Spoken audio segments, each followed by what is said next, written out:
Good morning boss. Rai, ಮಕ್ಕಳು ಟೀಚರ್ನ ನೋಡಿದಾಗ primary ಸ್ಕೂಲಲ್ಲಿ ವಿಶ್ ಮಾಡ್ತಾರಲ್ಲ, ಹಾಗೆ ಮಾಡ್ತಿರೋದ್ರಿ. ಕಾಮನ್ ಸೆನ್ಸ್ ಇಲ್ಲ.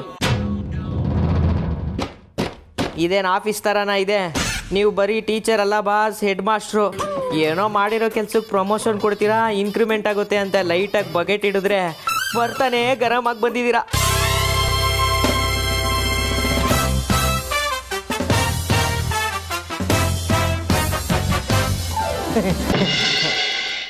ಮನ್ಸಲ್ಲಿ ಬೈಕೊಂಡಿದ್ದಾಯ್ತಾ? ಇವತ್ತೇನೇನು ಅಪಾಯಿಂಟ್ಮೆಂಟ್ಸ್ ಇದೆ ಹೇಳಿ. ಬಾಸ್, ನಿಮಗೆ ನಾನು ಮನಸ್ಸಲ್ಲಿ ಪ್ರೀತಿಯಿಂದ ಹೊಗಳಿರೋದು ಯಾವತ್ತು ಕೇಳಿಸೇ ಇಲ್ವಾ ಬಾಸ್? ಅದು ನೀವು ಮಾಡಿದ್ರೆ ತಾನೆ. ಶಾಕ್ ತೊಗೊಂಡಿದ್ದು ಸಾಕು, ಹೇಳಿದ್ದಕ್ಕೆ ಹೇಳಿ. ಮೋಸ್ಟ್ ಇಂಪಾರ್ಟೆಂಟ್ ಕೆಲಸ ಒಂದಿದೆ ಬಾಸ್. ವಿಕ್ರಾಂತ್ ಸರ್ ಆಫೀಸಿಗೆ ಬರ್ತಾರೆ ಅಂತ ಗೊತ್ತಾಯ್ತು. ಅವ್ರಿಗೆ ಯಾವ ಪೊಸಿಷನ್ ಕೊಡಬೇಕು ಅನ್ನೋದು ಡಿಸೈಡ್ ಆಗಬೇಕು ಬಾಸ್. ಅವ್ನು ಬಂದು ಕೆಲಸ ಮಾಡೋದು ಅಷ್ಟರಲ್ಲೇ ಇದೆ. ಬಟ್ ಸ್ಟಿಲ್ ಅವನಿಗೆ ಯಾಕೆ ಬೇಜಾರು ಮಾಡೋದು? ಹೇಗಿದ್ರು ಅಡ್ಮಿನ್ ಪೋಸ್ಟ್ ಖಾಲಿ ಇದೆಯಲ್ಲ, ಕೊಟ್ಬಿಡಿ. ಬಾಸ್, ಏನು ಹೇಳ್ತಾ ಇದ್ದೀರಾ? ಅದು ಅಮೂಲ್ಯ ಮೇಡಮ್ ಪೋಸ್ಟ್ ಅಲ್ವಾ? ಅದಕ್ಕೆ ಅಮೂಲ್ಯ ಮೇಡಮು ರಿಸೈನ್ ಏನಾದರೂ ಮಾಡಿದ್ರಾ? ಇಲ್ಲ ರೀ, ಅವಳು ಹೋಗಾಯ್ತು. ಅಮೂಲ್ಯ ಏನಿಲ್ಲ. ಯಾವಾಗ ಬಾಸ್? ದೇವರಿಗೆ ಕರಡಿನೇ ಇಲ್ಲ ಬಾಸ್. ಹೋಗೋ ವಯಸ್ಸಾದು, ಮದುವೆ ಇಲ್ಲ, ಮಕ್ಕಳಿಲ್ಲ, ಜೀವನ ಅಂದ್ರೆ ಏನು ಅಂತಾನೆ ನೋಡಿರ್ಲಿಲ್ಲ. ಪಾಪ ಬಾಸ್, ತುಂಬಾ ಬೇಜಾರಾಗ್ತಾ ಇದೆ. ನಮ್ಮೆಲ್ಲರ ನೆಚ್ಚಿನ ಎಂಪ್ಲಾಯಿ ಅಮೂಲ್ಯ ಮೇಡಮ್ ಇದಿಲ್ಲ. ತುಂಬಲಾರದ ನಷ್ಟ ಬಾಸ್, ಇದು ತುಂಬಲಾರದ ನಷ್ಟ.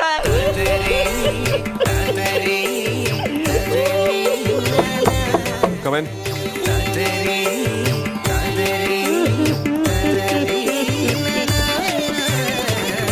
ಹಾಯ್ ಬಾಸ್, ಹೇಗಿದ್ದೀರಾ?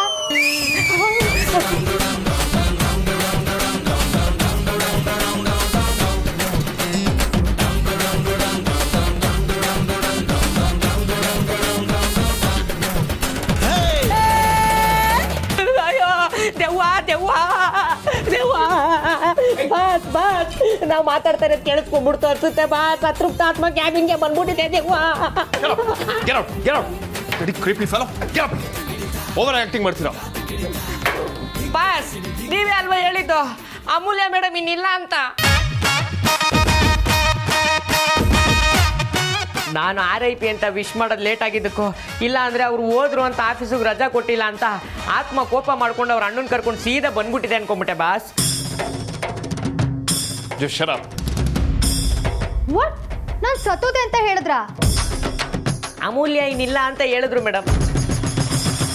ಯಾವಾಗಲೂ ನ್ಯೂಸಲ್ಲಿ ಯಾರಾದರೂ ಹೊಗೆ ಹಾಕೊಂಡಾಗ ಹಾಗೆ ಅಲ್ವಾ ಹೇಳೋದು? ಅದಕ್ಕೆ ಹೋಗ್ಬಿಟ್ರೇನೋ ಅನ್ಕೊಂಡೆ. ಏನ್ ಬಾಸ್ ನೀವು ಇಂಥ ಫೇಕ್ ನ್ಯೂಸ್ ಎಲ್ಲ ಹಬ್ಬಿಸ್ತೀರಲ್ಲ? ನಿಮ್ಗೆ ರೂಮರ್ ಸ್ಪ್ರೆಡ್ ಮಾಡೋ ಕಾಯಿಲೆ ಬೇರೆ ಇದೆಯಾ? ಅಲ್ಲ, ನಾನು ನಿಮ್ಗೆ ಅಷ್ಟೊಂದು ಬೇಡವಾಗೋದ್ನಾ? What is this boss? Just shut up. Melodrama ಮಾಡಬೇಡ. ನೀವಿಬ್ರು ನಾನ್ಸೆನ್ಸ್ಗಳೇ. ಹಾಗಾದ್ರೆ ನೀವು ಹೇಳಿದ್ ಸುಳ್ಳ ಬಾಸ್? ಏಯ್, ನೀನು ಇಲ್ಲಿ ಏನು ಮಾಡ್ತಿದ್ಯಾ? ನೀನು ಕೆಲಸಕ್ಕೆ ಸೇರ್ಕೊಂಡು ನಿಮ್ಮ ಅಕ್ಕ ಮದುವೆ ದುಡ್ಡು ಬೇಕು ಅಂತ ತಾನೆ? ನಿನಗೆ ಏನು ಕೆಲಸ ಇದೆ? ಈಗ ನಿಮ್ಮ ಅಕ್ಕ ಮದುವೆ ಆಗ್ತಿರೋ ನನ್ನ ತಮ್ಮನೇ ಅಂದಮೇಲೆ ಮದುವೆ ಖರ್ಚೆಲ್ಲ ನಾನೇ ನೋಡ್ಕೋತೀನಿ. ಹೇಗಿದ್ರು ನನಗೂ ನಿನಗೂ ಆಗ್ಬರೋದಿಲ್ಲ. ರಿಸೈನ್ ಮಾಡಿ ಜಸ್ಟ್ ಗೆಟ್ ಔಟ್. ಅಣ್ಣ, ನಂಗೆ ಗೊತ್ತಿತ್ತು, ಇದು ಮೊದಲೇ ಗೊತ್ತಿತ್ತು. ನಾನೇನೋ 1000 ಕನ್ಸು ಕಟ್ಕೊಂಡು ಹೊಸ ಜೀವನ ಸ್ಟಾರ್ಟ್ ಮಾಡೋಣ ಅಂತ ಬಂದ್ರೆ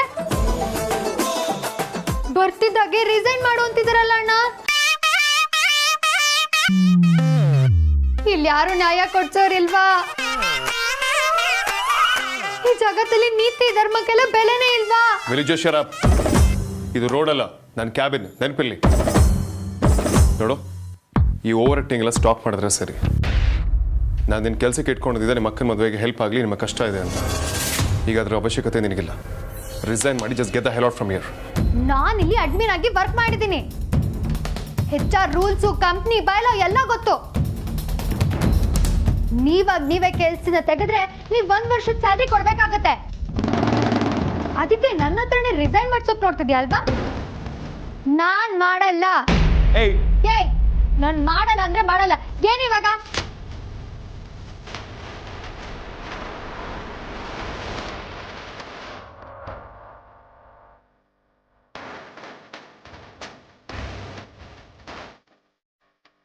ನಿನ್ನಂತವಳ ಕೆಲಸದಿಂದ ಓಡಿಸೋದಕ್ಕೆ 1 ವರ್ಷದಲ್ಲ 10 ವರ್ಷ ಸ್ಯಾಲ್ರಿ ಆದರೂ ಕೊಡ್ತೇನೆ. And that too with all of the benefits. PF, pension, insurance, gratuity, everything. ಯಾಕಂದ್ರೆ ಬೆನ್ನಿಗೆ ಬಿದ್ದಿರೋ ಬೇತಾಳ ತೊಲಗ್ತು ಅಂದರೆ ಅದಕ್ಕಿಂತ ದೊಡ್ಡ ರಿಲ್ಯಾಕ್ಸೇಷನ್ ಇನ್ನೊಂದಿರೋದಿಲ್ಲ, ತಿಳ್ಕೊ. ಗೊತ್ತಿತ್ತು ಬಾಸ್, ನೀವು ಇದೇ ಡೈಲಾಗ್ ಹೊಡಿತೀರಂತ ನನಗೆ ಚೆನ್ನಾಗಿ ಗೊತ್ತಿತ್ತು. ಇಷ್ಟುದ್ದ ಭಾಷಣ ಮಾಡೋರು ಮೊದಲು ನೀವೇನು ಹೇಳಿದ್ರಿ ಅಂತ ನೆನ್ಪಿಟ್ಕೋಬೇಕು. ನಾನೇನು ಹೇಳಿದ್ದೆ? ನಾನೇನು ಹೇಳಿದ್ದೆ? ಗೆಲ್ತೀನಿ ಅನ್ನೋ ಕೊಬ್ಬಲ್ಲಾಡಿದ ಮಾತು ಸೋತ್ಮೇಲೆ ಅದು ಮರ್ತೋಗೋದು ಕಾಮನ್ನು. ಪರವಾಗಿಲ್ಲ, ಸಂದರ್ಭ ಸಹಿತ ನಾನೇ ವಿವರಿಸ್ತೀನಿ. ಇನ್ನು 7 ಡೇಸ್ಲಿ ಪ್ರಾಪರ್ ರೀಸನ್ ಹುಡುಕಿ ನಿನ್ನ ಟರ್ಮಿನೇಟ್ ಮಾಡ್ತೀನಿ, ನೋಡ್ತಿರು.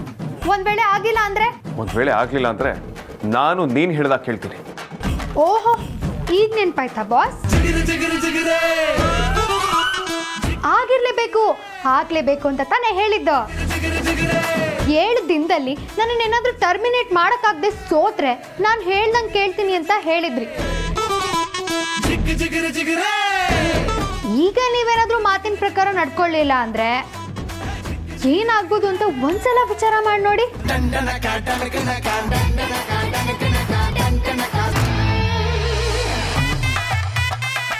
ಅಯ್ಯೋ, ಈಗಲೇ ಟೆನ್ಷನ್ ತಡ್ಕೊಳಕ್ ಆಗ್ತಾ ಇಲ್ಲ ಮೇಡಮ್. ಅದೇನು ಅಂತ ನೀವೇ ಹೇಳ್ಬಿಡಿ.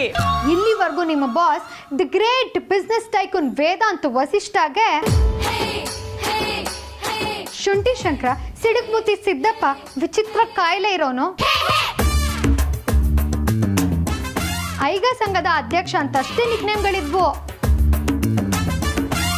ಈಗೇನಾದ್ರೂ ಮಾತಿಗೆ ತಪ್ಪಿದ್ರೆ ವಚನ ಭ್ರಷ್ಟ ವೇದಾಂತ ಅಂತ ಇಡೀ ಕರ್ನಾಟಕಕ್ಕೆ ಗೊತ್ತಾಗೋ ತರ ಟಾಮ್ ಟಾಮ್ ಆಗುತ್ತೆ. Just shut up. Bloody nonsense.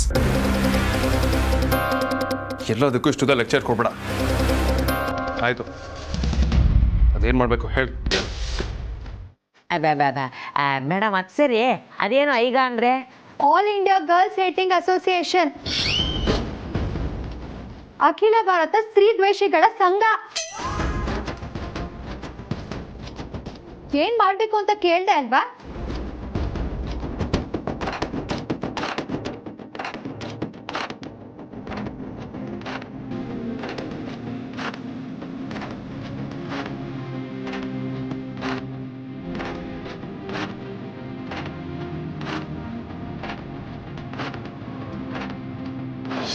ಅತ್ತೆ, ಇಲ್ಲಿ ಏನು ನಡೀತಾ ಇದೆ ಅಂತ ನಂಗಂತೂ ಅರ್ಥನೇ ಆಗ್ತಾ ಇಲ್ಲ.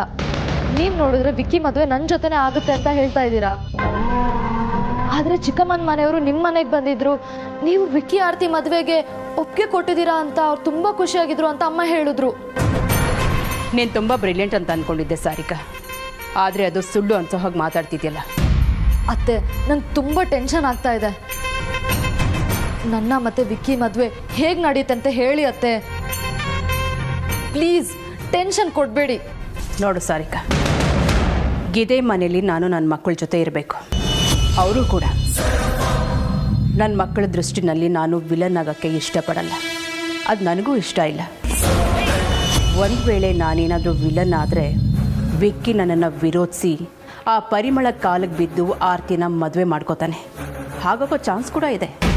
ನೋ, ಹಾಗಾಗಬಾರ್ದತ್ತೆ. ಅದನ್ನೆಲ್ಲ ಸಹಿಸ್ಕೊಳ್ಳೋಕ್ಕೆ ನನ್ನಿಂದ ಆಗಲ್ಲ. ಬಟ್ ಅದು ಹಾಗಾಗಲ್ವೇ? ಅಣ್ಣನ ಮದುವೆ ಆದಮೇಲೆ ನಿನ್ನ ಮದುವೆ ಅಂತ ವಿಕ್ಕಿಗೆ ಹೇಳಿದ್ದೀನಿ. ಅವನನ್ನು ಮದುವೆಗೆ ಒಪ್ಸೋ ಜವಾಬ್ದಾರಿ ಕೂಡ ನಿಂದೆ ಅಂತ ಹೇಳಿದ್ದೀನಿ. ಅದು ಅವನಿಂದ ಆಗೋ ಕೆಲಸ ಅಲ್ಲ. ವೇದಾಂತಿ ಮದುವೆಗೆ ಒಪ್ಕೊಳ್ಳೋಕೆ ಸಾಧ್ಯನೇ ಇಲ್ಲ. ಇದು ಯಾಕೋ ವರ್ಕೌಟ್ ಆಗಲ್ಲ ಅಂತ ಡೌಟ್ ಆಗ್ತಾ ಇದೆ ಅತ್ತೆ. ಸ್ಟುಪಿಡ್ ಥರ ಮಾತಾಡಬೇಡ.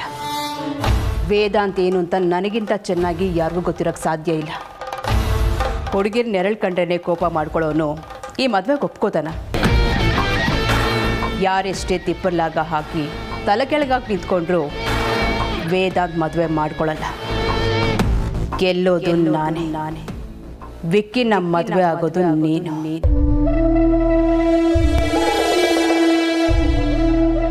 ಇದು ನಾನು ನಿನಗೆ ಕೊಡ್ತಾ ಇರೋ ಮಾತು.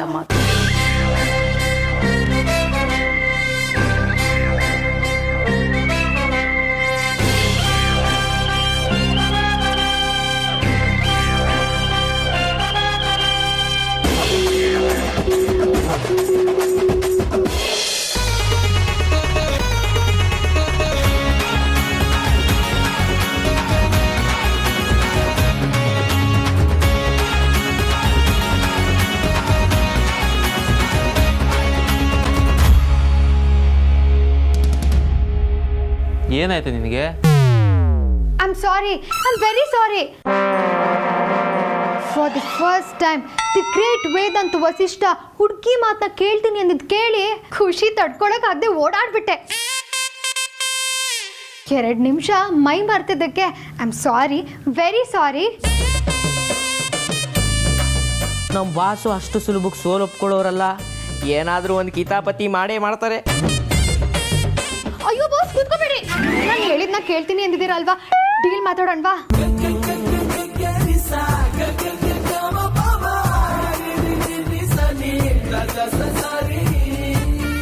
ಮೊದಲು ಕದ್ದು ಮುಚ್ಚಿ ಮೀಟ್ ಮಾಡ್ತಿದ್ರು, ಈಗ ಆಫೀಸಲ್ಲೇ ಕೈ ಹಿಡ್ಕೊಳ್ಳೋಕೆ ಶುರುವಾಗಿದ್ದಾರೆ.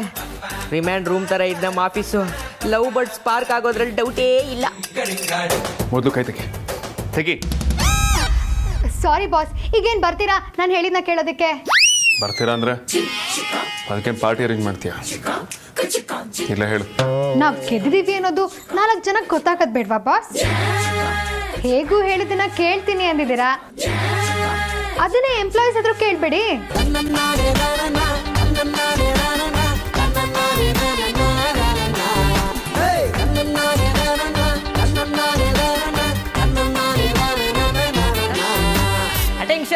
Attention please. ಬಾಸ್ ಬರ್ತಾ ಇದ್ದಾರೆ, ಅವ್ರೇನೋ ಮಾಡ್ತಾರಂತೆ, ನೀವೆಲ್ಲ ಅದನ್ನ ನೋಡ್ಬೇಕಂತೆ. ಇಂಥ ಸುವರ್ಣ ಅವಕಾಶನ ಮಿಸ್ ಮಾಡ್ಕೊಳ್ದೆ ಎಲ್ಲರೂ ಎದ್ದು ನಿಂತು ಸಹಕರಿಸಬೇಕು. ಬನ್ನಿ ಮೇಡಮ್, ಸ್ಟೇಜು ರೆಡಿ ಇದೆ, ಪ್ರದರ್ಶನ ಶುರು ಹಚ್ಕೊಳ್ಳಿ. ವಿಷಯ ಏನಪ್ಪಾ ಅಂದ್ರೆ, ಬಾಸ್ ನನ್ನ ಹತ್ರ ಒಂದು ಚಾಲೆಂಜ್ ಮಾಡಿದ್ರು ಆ್ಯಂಡ್ ಅದ್ರಲ್ಲಿ ಅವರು ಸೋತಿದ್ದಾರೆ. ಬೇಕಿತ್ತ ಅಮೂಲ್ಯ ಇದೆಲ್ಲ? ವೇದಾಂತ ಇಂಥ ಗಿಮ್ಗೆಲ್ಲ ಜಗ್ಗಲ್ಲ, ಏನೋ ಮಾಡೋಕ್ಕೆ ಹೋಗಿ ಇನ್ನೇನೋ ಮಾಡ್ಕೊಳ್ತಿದ್ಯಾ ಅನ್ಸುತ್ತೆ. ಸೋತಿರೋ ನಮ್ಮ ಬಾಸ್ ಎಲ್ಲರಿದ್ರು ನಾನು ಏನು ಹೇಳ್ತೀನೋ ಹಾಗೆ ಕೇಳ್ತೀನಿ ಅಂತ ಮಾತು ಕೊಟ್ಟಿದ್ದಾರೆ ಅಲ್ವಾ ಬಾಸ್? ಸರಿ, ಅದೇನು ಅಂತ ಹೇಳು. ಖಂಡಿತ ಹೇಳ್ತೀನಿ. ನಾನು 3 ವಿಷ್ನ ನೀವು ಈಡೇರಿಸಲೇಬೇಕು. 3 ಸೇರಿಸಿ 1 ಬಾಸ್. ಅಷ್ಟಕ್ಕೂ ನೀವು ಒಪ್ಕೊಂಡಿದ್ದು ನಾನು ಏನು ಹೇಳಿದ್ರು ಕೇಳ್ತೀನಿ ಅಂತ ತಾನೆ?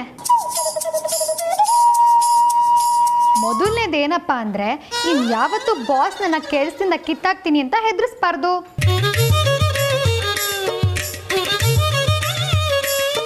ಎರಡನೇದು, ಅವ್ರು ಎಲ್ಲರೇ ಇದ್ರು ನನ್ನನ್ನು ಇಷ್ಟು ದಿನ ಹೆದರಿಸಿದ್ದಕ್ಕೆ ಸಾರಿ ಕೇಳಬೇಕು.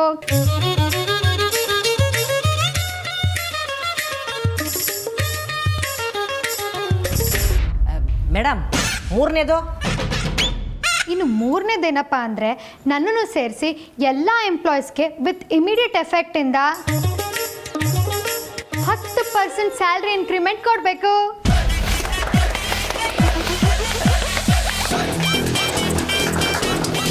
ಮೇಡಮ್, ಬಾಸ್, ಅದು ಗುರುಬಲ ಚೆನ್ನಾಗಿದೆ, ಈ ಸತಿ ಮದುವೆ ಆಗಬೇಕು ಅಂತ ನಮ್ಮ ಅಮ್ಮ ಹೇಳ್ತಾ ಇದ್ರು. ಈ ಸ್ಯಾಲ್ರಿಲಿ ಹೆಂಗಪ್ಪ ಮ್ಯಾನೇಜ್ ಮಾಡೋದು ಅಂತ ಟೆನ್ಷನ್ ಆಗಿತ್ತು. ಆದರೆ ಮೇಡಮ್, ನೀವು ದೇವ್ರು ಬಂದಂಗೆ ಬಂದ್ಬಿಟ್ರಿ. ವೇದಾಂತ್, ಇದು ನಿಮ್ಗೆ ಒಪ್ಕೆನಾ? ಅಯ್ಯೋ, ಒಪ್ಕೊಂಡೆ ಅಲ್ವಾ ಅವ್ರು ಇಲ್ಲಿವರೆಗೂ ಬಂದಿರೋದು. ಇದರಲ್ಲಿ ಒಪ್ಕೊಳ್ಳೋದೇನಿದೆ? ನನ್ನ ಕೆಲಸ ಆಯಿತು. ಏನಾಯ್ತು? ಅಪ್ರೂವಲ್ ಕೊಡಿ. ನಾನು ಚಾಲೆಂಜಲ್ಲಿ ಹೇಳಿದ್ದು ನೀನೇನು ಹೇಳಿದ್ರು ಕೇಳ್ತೀನಿ ಅಂತ. ಈಗ ಅದೇ ಮಾತಿನಂತೆ ನೀನು ಹೇಳಿದ ಮಾತುಗಳನ್ನ ಎಲ್ಲರ ಮುಂದೆ ಕೇಳಿಸ್ಕೊಂಡಿದ್ದೀನಿ. So the deal is over.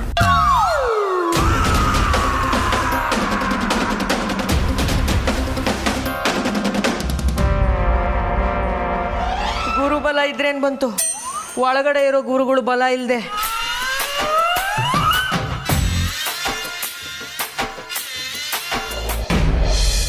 ಇದೇನು ಪರಿ ನೀನು ತರ್ತಾ ಇದೆಯಾ? ಆರ್ತಿ ಇಲ್ವಾ? ರೀ, ನಿಮ್ಮ ಹತ್ರ ಸ್ವಲ್ಪ ಮಾತಾಡಬೇಕಾಗಿತ್ತು, ಅದಕ್ಕೆ ನಾನೇ ತಂದೆ. ಏನು ಪರಿ, ಮತ್ತೆ ಎದೆ ನೋವೇನಾದ್ರು ಕಾಣಿಸ್ಕೊತಾ? ನಿನಗೆ ಕಷ್ಟ ಆಗ್ತಾ ಇದ್ರೆ ಹೇಳು, ನಾನಿವತ್ತು ಬರಲ್ಲ ಅಂತ ರಜೆ ಹಾಕ್ತೀನಿ. ನಾನು ಚೆನ್ನಾಗೇ ಇದ್ದೀನಿ ರೀ. ಆರತಿ ಬಗ್ಗೆ ಮಾತಾಡಬೇಕು ಅಂತ ಬಂದೆ. ಏನು ವಿಷಯ?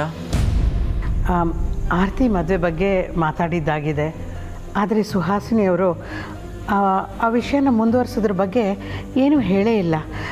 ನಾವೇ ಅವ್ರ ಮನೆಗೆ ಹೋಗಿ ಬರೋಣ ರೀ. ಬೇಡ ಪರಿ, ಇಷ್ಟಪಟ್ಟಿರೋದು ವಿಕ್ಕಿ ಮತ್ತು ಆರ್ತಿ. ಈಗಾಗಲೇ ನೀವು ಒಂದು ಸಲ ಹೋಗಿ ಮಾತಾಡ್ಕೊಂಡು ಬಂದಿದ್ದೀರಾ. ಈಗ ಮತ್ತೆ ನಾವೇ ಬೆನ್ನು ಬಿದ್ದು ಅವ್ರ ಮನೆಗೆ ಹೋದರೆ ಹೇಗೋ ಮಾಡಿ ಹುಡುಗಿನ ಸಾಗ ಹಾಕೋದಕ್ಕೆ ಪ್ರಯತ್ನ ಪಡ್ತಾ ಇದ್ದಾರೆ ಅಂತಾಗತ್ತೆ. ಅವ್ರ ಕಣ್ಣೆದುರಿಗೆ ನಾವು ಕೇವಲ ಆಗೋದು ಬೇಡ. ಅವ್ರಾಗ ಅವರೇ ಮನೆಗೆ ಬಂದಾಗ ನಿಶ್ಚಿತಾರ್ಥದ ವಿಷಯ ಮಾತಾಡಲಿ. ಅದು ಹಾಗಲ್ಲ ರೀ. ಹೆಣ್ಣು ಹೆತ್ತವರಾಗಿ ನಾವೇ ಸ್ವಲ್ಪ ತಗ್ಗಿ ಬಗ್ಗೆ. ನನ್ನ ನಿರ್ಧಾರ ನಾನು ಹೇಳಾಯ್ತು. ನಮ್ಮ ಹತ್ರ ದುಡ್ಡು ಇಲ್ದಿರ್ಬಹುದು, ಹಾಗಂತ ನಾವು ಗತಿಗೆಟ್ಟವರಲ್ಲ. ನಿನಗೆ ಅವಮಾನ ಮಾಡಿರೋ ಸುಹಾಸಿನಿ ಕಾಲಿಗೆ ಬೀಳಬೇಕು ಅಂತ ಏನಿಲ್ವಲ್ಲ, ಅವರೇ ಬರಲಿ.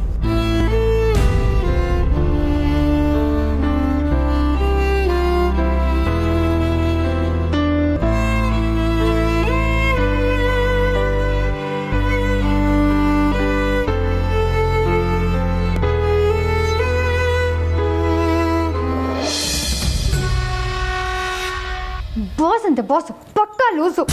ಮಾತು ಕೊಟ್ಮೇಲೆ ಉಳಿಸ್ಕೋಬೇಕು ತಾನೆ. ಚಾಲೆಂಜ್ನಲ್ಲಿ ಸೋತ್ಬಿಟ್ಟು ಈಗ ಹೇಳಿದ್ನೆಲ್ಲ ಮಾಡಲೇಬೇಕು ಅಂತ ಏನಿದೆ ಅಂತ ತನ್ನೊಬ್ನಿಗೆ ಯಾಮರ್ಸಕ್ ಬರುತ್ತೆ ಅನ್ನೋ ಥರ ಆಡ್ತಾನೆ. ಶುಂಠಿ ಶಂಕರ ವಚನ ಭ್ರಷ್ಟ ವೇದ ಅಂತ ನಿನಗಿದಕೊಂಡು ಗೂಬೆ. ಯಾವನು ಅವನು ನನ್ನ ಮೇಲೆ ಕೈ ಇಡೋನು, ಒಂದು ಪಂಚು ಗುನ್ನ ಮಾಂಜ ಡಿಚ್ಚಿ.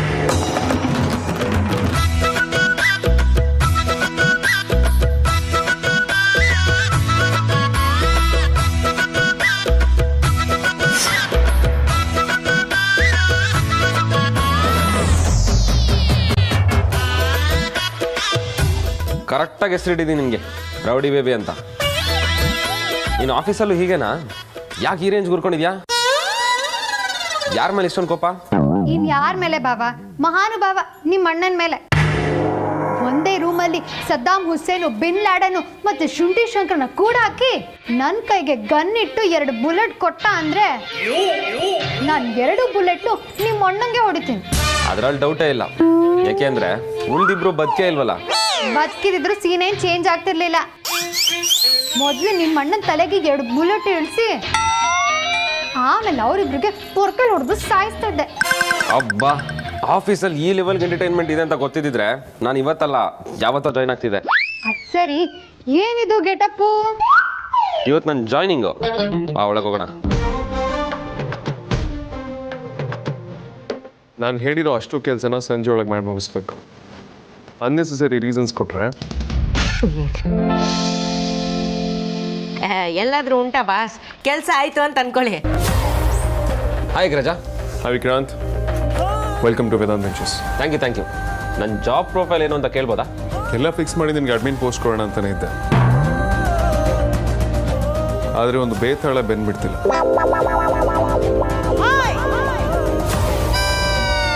ಇನ್ನೊಬ್ರು ಹೊಟ್ಟೆ ಮೇಲೆ ಹೊಡೆಯೋ ಪಾಪ ನಂಗೆ ಯಾಕೆ ರಜಾ? ನಾನು ಫುಲ್ ಫ್ಲೆಕ್ಸಿಬಲ್ಲು. ಯಾವುದೇ ಕೆಲಸ ಕೊಟ್ಟರು ಮಾಡ್ತೀನಿ. ಕೆಲಸ ಮಾಡ್ತೀನಿ ಅಂತ ಹೇಳಿರೋದೇ ದೊಡ್ಡ ವಿಷಯ ಬಿಡು. ಸದ್ಯಕ್ಕೆ ನಿಮಗೆ ಸೀನಿಯರ್ ಮ್ಯಾನೇಜರ್ ಪೋಸ್ಟ್ ಕೊಡ್ತೀನಿ. Vikrant Vasishtha senior manager. ಪರವಾಗಿಲ್ಲ, ಸೌಂಡಿಂಗ್ ಚೆನ್ನಾಗೇ ಇದೆ, ಆಗ್ಬೋದು. ಆದರೆ ಸೀನಿಯರ್ ಮ್ಯಾನೇಜರ್ ಏನು ಕೆಲಸ ಮಾಡ್ತಾರೆ ಅಂತ ನಂಗೆ ಗೊತ್ತಿಲ್ವೇ?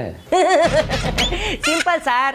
ಮ್ಯಾನೇಜರ್ಗಳನ್ನ ಮ್ಯಾನೇಜ್ ಮಾಡೋದು, ಮ್ಯಾನೇಜರ್ಗಳನ್ನ ಮೀಟಿಂಗ್ ಅಂತ ಗುಡ್ಡೆ ಹಾಕೊಂಡು ಕಾಫಿ ಟೀ ಬಿಸ್ಕೆಟ್ ತರಿಸ್ಕೊಂಡು ನೆಕ್ಸ್ಟ್ ಮೀಟಿಂಗ್ ಯಾವಾಗ ಅಂತ ಡಿಸ್ಕಸ್ ಮಾಡೋದು ಅಷ್ಟೇ. ಶ್ರೀಕಾಂತ, ನೀವು ಹೀಗೆ ಎಲ್ಲದಕ್ಕೂ ಓವರ್ ಆಕ್ಟಿಂಗ್ ಮಾಡ್ತಿದ್ರೆ ಒಂದೇ ಸಲ ವರ್ಷ ಸಂಬಳ ಕೊಡಬೇಕಾಗತ್ತೆ. ತಲೆ ಮಾಡಿದ್ರು 1 year ಸ್ಯಾಲ್ರಿ ಅಂತಿದೆಯಲ್ಲ ರಜಾ? ಅಯ್ಯೋ ವಿಕ್ಕಿ ಬಾಸ್, ಕಂಪನಿಯಿಂದ ಟರ್ಮಿನೇಟ್ ಮಾಡಬೇಕಾದ್ರೆ 1 ವರ್ಷದ ಸ್ಯಾಲ್ರಿ ಕೊಡೋದು ಅದನ್ನ ಬಾಸು ಇಂಡೈರೆಕ್ಟ್ ಆಗಿ ಹೇಳ್ತಾ ಇದ್ದಾರೆ. ವಿಕ್ರಾಂತ್, ಇಲ್ಲಿರೋ ಇಬ್ಬರದು ಮಾತು ಜಾಸ್ತಿ, ಕೆಲಸ ಕಡಿಮೆ. ನೀನಾದಷ್ಟು ಅವರಿಂದ ದೂರ ಇರು. ಹಲೋ, ಯಾರಿಗೆ ಹೇಳ್ತಿದ್ದೀರಾ? ಕಾಂತ ಅವ್ರಿಗೆ ಬೈಯೋದಾದ್ರೆ ಡೈರೆಕ್ಟ್ ಆಗಿ ಅವ್ರಿಗೆ ಬೈರಿ, ನನ್ನನ್ನು ಸೇರಿಸ್ಬೇಡಿ. ಆಕ್ಚುಲಿ ನಿನಗಿಂತ ಕಾಂತನೇ ಬೆಟರ್.